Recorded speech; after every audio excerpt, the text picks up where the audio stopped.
माननीय आयुक्त महोदयांनी ती कार्यवाही लवकर करावी जेणेकरून पावसाच्या आधी कुठल्याही पद्धतीचं वृक्ष छाटणीचं एखादं काही राहू नये आणि त्यात पावसाळ्यामध्ये धोका निर्माण होऊ नये यासाठी आपण 15 मार्चपासून शहरामध्ये प्रभाग समितीने आहे धोकादायक झाडांच्या फांद्यांची छाटणी मोहीम सुरू केलेली आहे।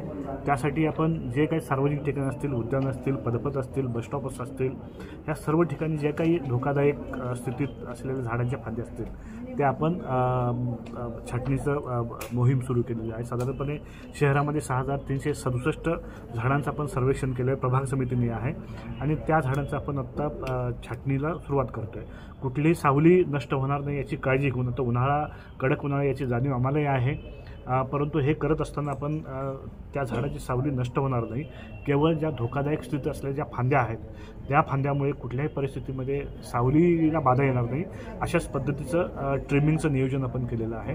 प्रभाग समितीने आहे आपण तशी मॅनपॉवर मशिनरी उपलब्ध करून दिलेली आहे, त्याच्यावर आपण कंत्राटदारांना सूचना दिलेल्या आहेत, आमचे अधिकारी तैनात केलेले आहेत प्रत्येक प्रभाग समितीने आहे आणि त्याच्यावर प्रभाग म्हणजे झोन नुसार आपण आपले वरिष्ठ अधिकारी त्याचं मॉनिटरिंग करण्यासाठी आपण नियुक्त केलेले आहेत। त्याच्यामुळे अतिशय व्यवस्थितपणे झाडाला बाधाही होणार नाही आणि अनावश्यक वृक्ष छाटणी होणार नाही याच्या सूचना आपण ऑलरेडी त्या ज्या ठेकेदारांनी दिलेल्या आहेत। नियोजनबद्ध पद्धतीने आपण पावसाळ्याच्या पूर्वी जास्तीत जास्त धोकादायक ज्या फांद्या आहेत त्याचं छाटणी करणार आहोत जेणेकरून पावसाळ्यामध्ये कुठलीही दुर्घटना होऊ नये।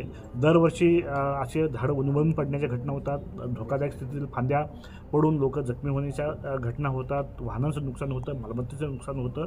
हे नुकसान टाळण्यासाठी जीवित हानी होऊ नये किंवा जीवितास धोका निर्माण होऊ नये, मालमत्तेचं नुकसान होऊ नये यासाठी आपण 2 महिने आधीच ही वृक्ष छाटणी मोहीम सुरू केलेली आहे। हा मुद्दा तसा गैरलागूच होणार आहे। सगळी माहिती, प्रत्येक विभागाची माहिती तुमच्या संकेतस्थळावर उपलब्ध राहणार आहे। किती रुपयांचा निधी साधारणपणे 1 ते 1.5 कोटीचा निधी यासाठी आपण वापरतोय, परंतु त्या निधीपेक्षा जी काही नुकसान पावसाळ्यामध्ये होतं ते अतिशय महत्त्वाचं आहे। म्हणजे लोकांना कुठल्याही पद्धती इजा होऊ नये, त्यांच्या मालमत्तेचं नुकसान होऊ नये आणि लोकांचा खोळंबा होऊ नये, ह्या सगळ्या गोष्टी अतिशय महत्त्वाच्या आहेत।